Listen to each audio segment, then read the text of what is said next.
ఇది ఒక స్త్రీమూర్తి కథ. ఎందరో ఆడవాళ్ల జీవితంలో జరిగే కథ. ఒక మాతృమూర్తి కథ. ఎండనక వాననక ఎంతో కష్టపడి కుటుంబాన్ని పోషించే ఓ తల్లి కథ. అలాంటి కష్టజీవి అయిన ఈ స్త్రీమూర్తి జీవితంలో ఏం జరిగింది? ఎందుకు ఈమె ఇంత ఒంటరిగా దిగాలుగా కూర్చోనుంది? ఎందుకు తను చనిపోవాలనుకుంటుంది? చూడండి ఫ్రెండ్స్, తర్వాత ఏం జరిగిందో చూద్దాము.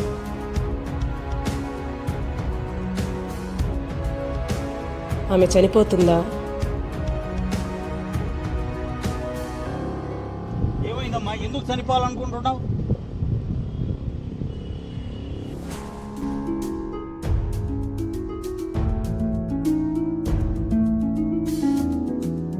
తర్వాత ఆమె జీవితం ఏ మలుపు తిరిగింది, ఏ మజిలీ చేరిందో తర్వాతి వీడియోలో మనం చూద్దాం friends.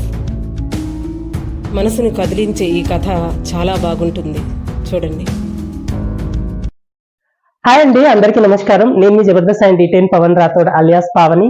As creatives YouTube channel ని సబ్స్క్రైబ్ చేయండి, షేర్ చేయండి, లైక్ చేయండి, కమెంట్ చేయండి. వీలైనంత వరకు అందరికీ షేర్ చేయండి. Please subscribe. Thank you.